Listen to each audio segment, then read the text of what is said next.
El Paleolítico inferior, entre el 800.000 y el 80.000 a.C., es el primer período de la prehistoria, así como el más largo. La principal característica es la aparición de los primeros seres humanos, una nueva especie que se caracteriza por aspectos claramente distintivos, como una mayor capacidad craneana, la posibilidad de andar erguido o la facultad de elaborar un lenguaje o fabricar instrumentos, entre otras. Los restos de seres humanos más antiguos se han hallado en el oriente africano, donde se han encontrado fósiles de australopithecus, de Homo habilis y Homo erectus, quien se extenderá a otros continentes. Hace 100.000 años, el surgimiento de una nueva especie, el Homo sapiens neanderthalensis, dará inicio a un nuevo periodo, el Paleolítico Medio. Durante el Paleolítico inferior, cada vez se fabrican más y más complejos útiles en piedra. En España, los más antiguos se han hallado en la Sierra de Atapuerca y se relacionan con el Homo antecesor, el primer poblador europeo del que se tiene noticia, datado en unos 800.000 años. Sin embargo, la industria lítica más representada es el achelense, que abarca entre el 500.000 y el 90.000 a.C. Son muchos los yacimientos del período achelense hallados en la península ibérica, generalmente situados junto a terrazas fluviales o cuevas. Se trata de una industria más desarrollada, con herramientas como bifaces, hendedores y lascas, instrumentos utilizados por el Homo erectus para asegurar su alimentación.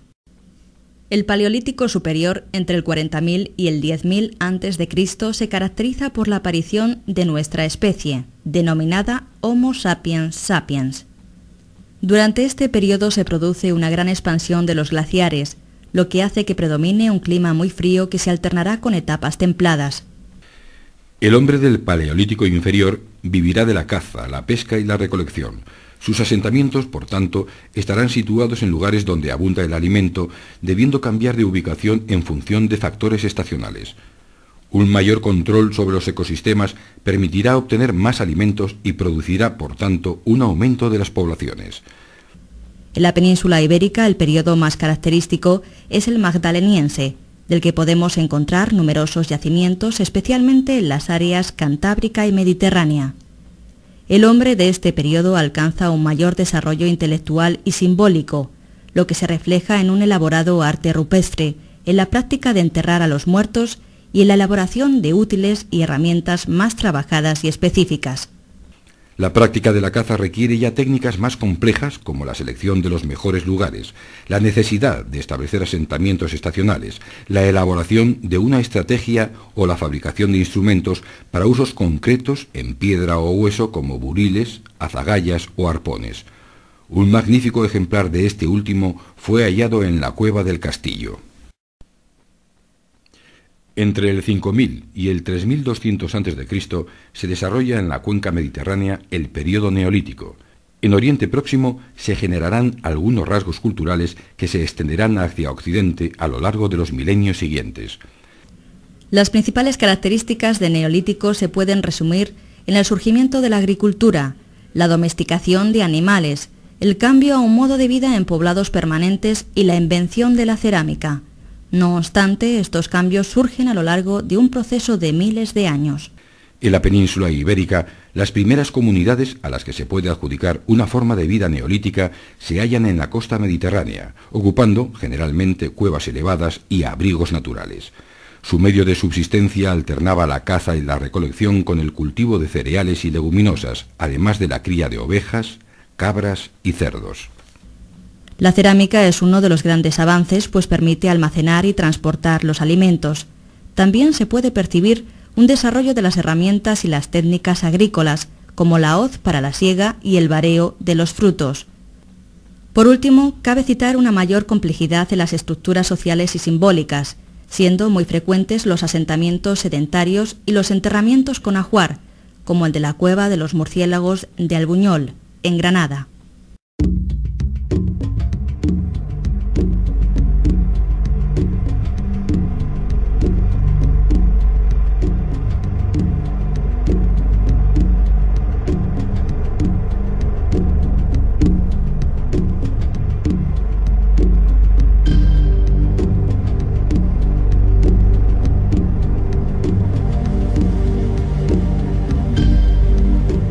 No resulta fácil referirse a la historia de la prehistoria, pero baste recordar aquí que la huella del hombre en la Tierra va recorriendo lo que convencionalmente se conoce como paleolítico, mesolítico y neolítico, es decir, un muy largo periodo que se pierde en la noche de los tiempos, en el magma informe de una etapa de la Tierra en la que los cambios climáticos parecen testimoniar su fase genesíaca, hasta alcanzar el año 10.000 anterior a nuestra era.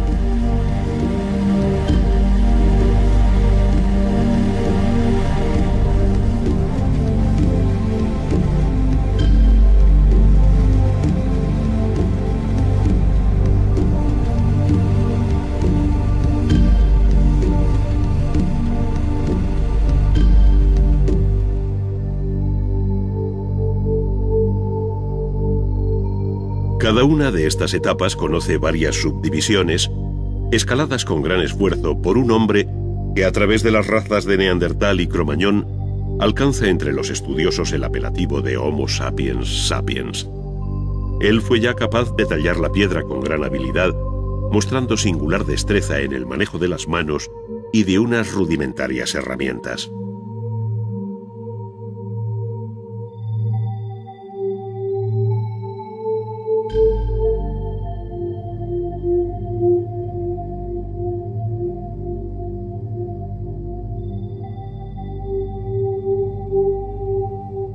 A este Homo sapiens sapiens se debe en definitiva el nacimiento del arte que llamamos paleolítico. Es el arte de las cuevas, el arte rupestre. Son los primeros relieves y pinturas, los pequeños utensilios tallados en hueso, las primeras esculturas, como las conocidas Venus paleolíticas. Un mundo, en fin, que anuncia nuevos horizontes.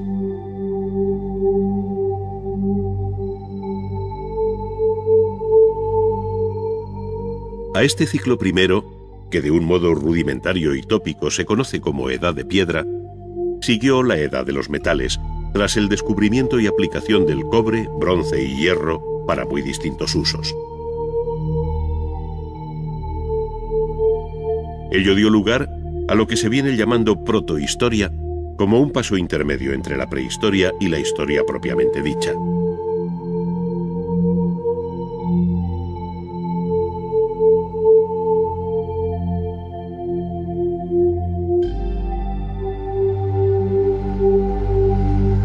Coincidiendo con estos periodos últimos, surgieron las civilizaciones de Mesopotamia y Egipto, cada una con su historia particular, que en sus epígonos conducen a periodos más cercanos geográfica y cronológicamente. No en vano, una y otra saludaron desde su ancianidad a culturas más jóvenes, que tomaron el testigo de la historia, constituyéndose en la base de la que un día se llamaría cultura occidental, esto es, Grecia y Roma.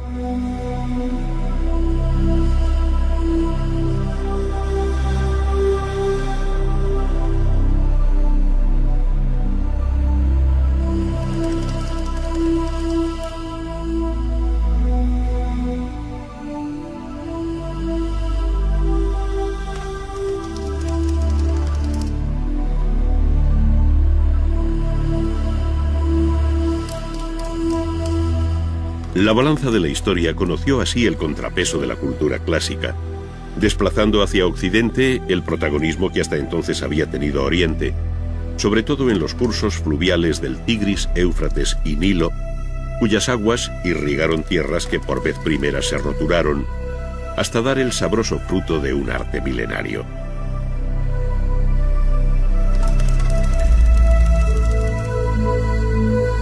Este estuvo sujeto a 1000 avatares que hicieron del arte mesopotámico un difícil cuadro de secuencias yuxtapuestas, mientras que el arte egipcio aparece con una serenidad inmutable, donde solo el especialista es capaz de percibir los leves cambios producidos en su milenaria existencia.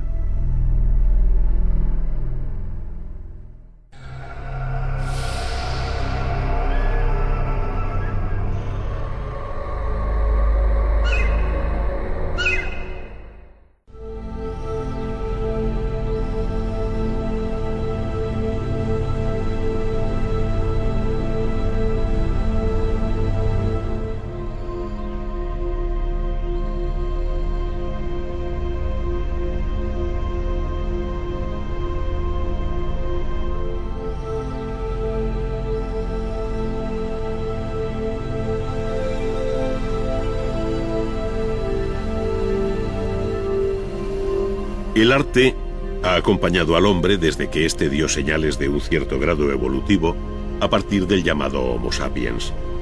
Más allá de los utensilios en piedra, cuya talla va dominando en forma de hachas, raederas, cuchillos o puntas, muy pronto se abrió camino el gran arte de la pintura.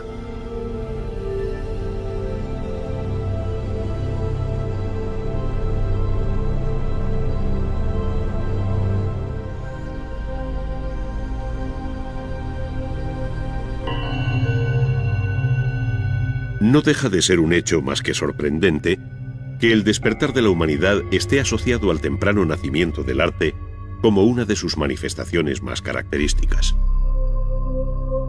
Se dirá que la finalidad del llamado arte prehistórico se vincula a la magia y a rudimentarias prácticas de iniciación, pero no es menos cierto que de sus composiciones emana una belleza que aquellos hombres de la época magdaleniense no dejaron de percibir.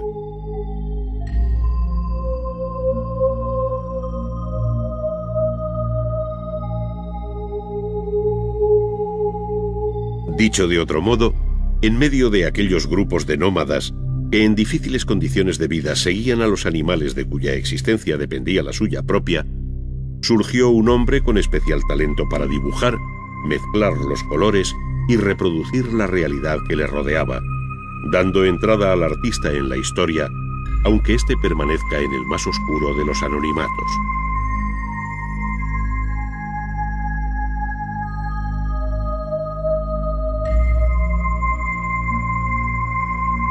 Es más, aun desconociendo sus nombres, la historia del arte universal será deudora para siempre de los artistas que hicieron de las cuevas de Altamira y Lascaux los primeros conjuntos de pintura mural, cuya grandeza y silencioso atractivo se hacen cada día más elocuentes.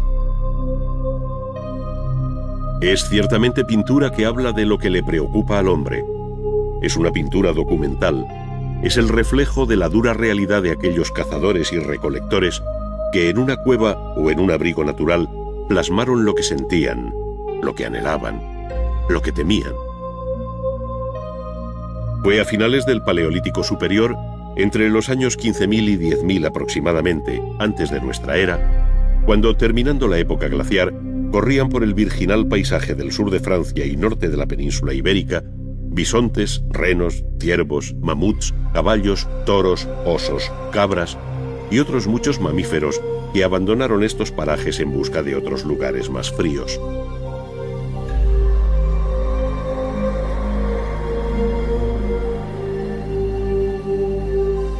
Toda aquella variada fauna fue captada por el artista con ojo atento y mano sabia, haciendo evidente y vivo lo que paleontólogos y arqueólogos hallan inerte bajo tierra. Sus excavaciones no hacen sino corroborar lo que el arte consagró visualmente.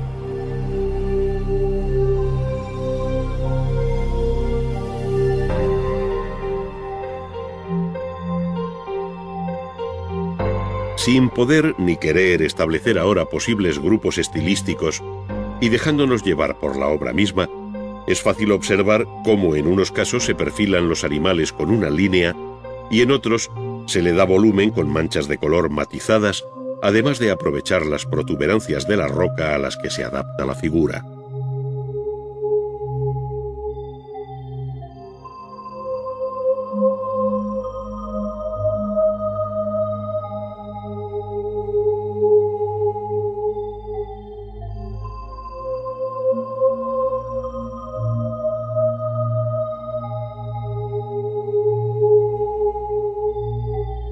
Por otra parte, a la visión estática de bisontes y caballos se contrapone la imagen dinámica de los animales a los que se ve correr y trotar.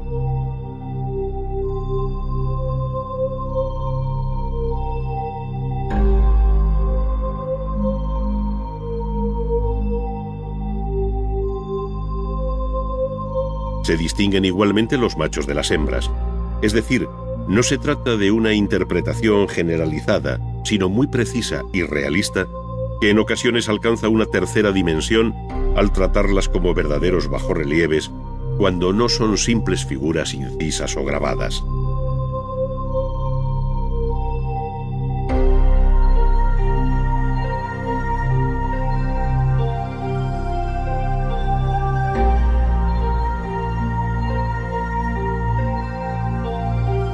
El arte rupestre evolucionó desde el Paleolítico hasta el Neolítico, cuando la figura humana irrumpe en la pintura al tiempo que pierden grandeza los animales.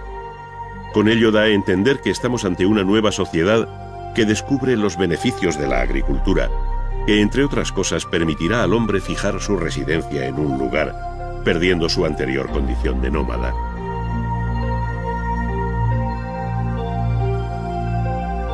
Pero es más, en esta evolución y cambio, el arte de la pintura formuló expresiones que llegaron a la máxima abstracción, como si se tratara de una visión anticipada de la futura historia del arte, que ha tenido en el realismo y en la abstracción conceptual las dos referencias expresivas básicas.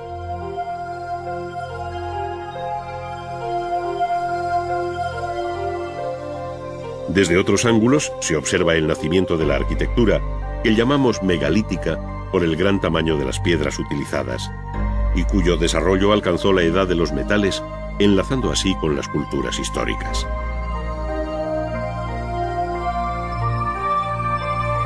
Abandonada la cueva como abrigo natural, el área mediterránea asiste a la erección de las construcciones megalíticas más antiguas hoy conocidas, como son los formidables templos de la isla de Malta, que datan del cuarto milenio antes de Cristo.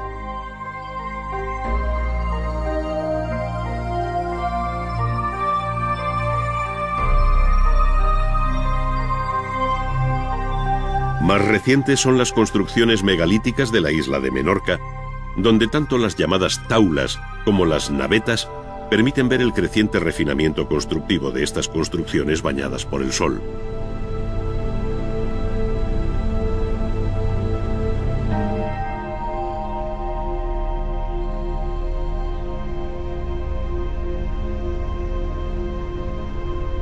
Por contraste, en otros lugares se construyen cámaras y corredores que posteriormente se sepultan bajo un montículo de tierra, recordando así el origen natural y cueviforme de la primera arquitectura.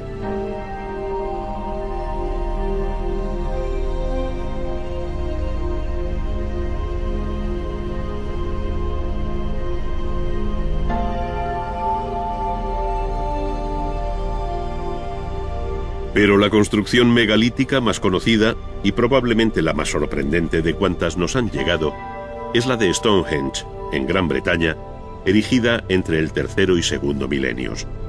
Su inserción en el paisaje, la vinculación solar con el solsticio de verano y la imponente masa de sus piezas revelan una técnica constructiva y un refinamiento conceptual que eclipsa la aparente rudeza de sus elementos.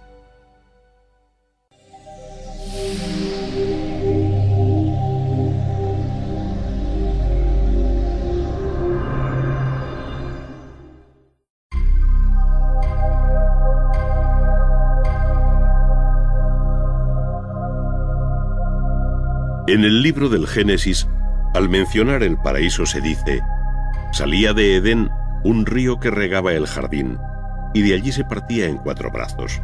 El primero se llamaba Pisón, el segundo Gijón, el tercero se llama Tigris y corre al oriente de Asiria, el cuarto es el río Éufrates.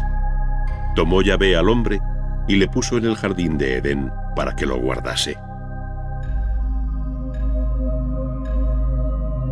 El Antiguo Testamento se refiere así a la tierra que los griegos llamaron Mesopotamia, esto es, la zona comprendida entre los ríos Tigris y Éufrates. Allí se asentarían pueblos y culturas rivales que, sin embargo, a partir de Sumer, alumbraron una de las civilizaciones más antiguas.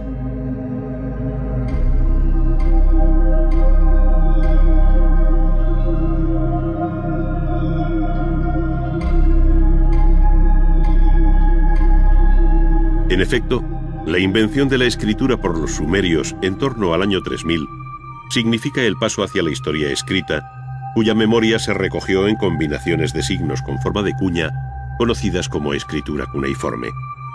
Fueron los escribas y sacerdotes quienes fijaron nombres y escribieron aquellas crónicas que permiten descifrar hoy la historia de Sumer, tantas veces plasmada sobre los propios relieves y esculturas.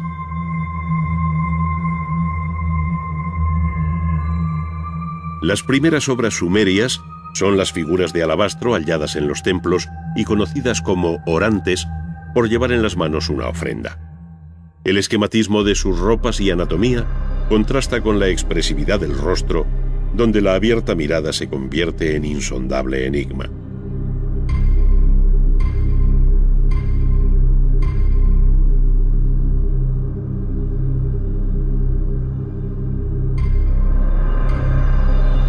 Por otra parte, los relieves representan una crónica viva de cuanto sucedió entonces, tanto por la acción escenificada como por la leyenda que le acompaña, según se ve en la estela de Ur-Nanshe, rey de Lagash. El monarca, siempre de mayor tamaño, aparece con su mujer, hijos y séquito, en el que no falta el copero, seguramente para celebrar el inicio de la construcción de un templo, a juzgar por los ladrillos que lleva el soberano sobre la cabeza.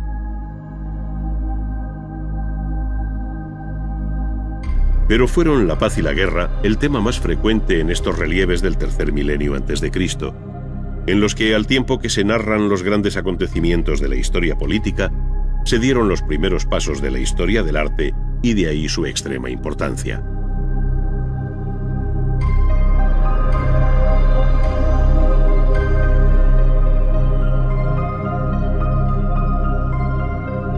Efectivamente, la guerra y la paz vuelven a representarse en el llamado estandarte de Ur, hecho a base de lapislázuli e incrustaciones de concha de nácar. En una de sus caras, con un claro sentido narrativo y en varios registros superpuestos que se leen de abajo a arriba, desfila el rico botín apresado al enemigo. Mientras, en la parte alta se celebra una fiesta en la que el rey y su corte comparten bebida, escuchando a una cantante y un arpista.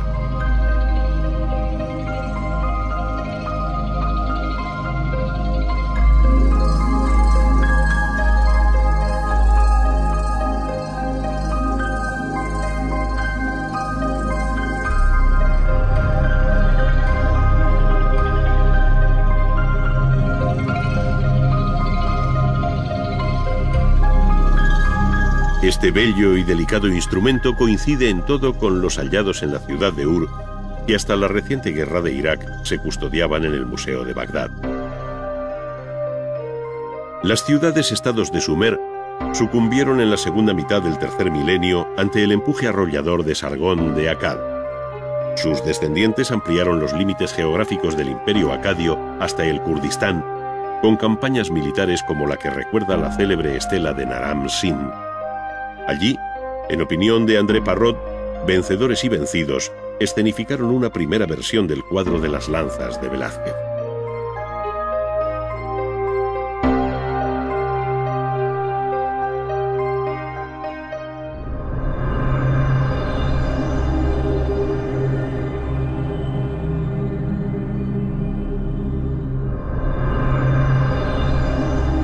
Sin embargo, antes de terminar aquel milenio, se produjo una fuerte reacción neosumeria.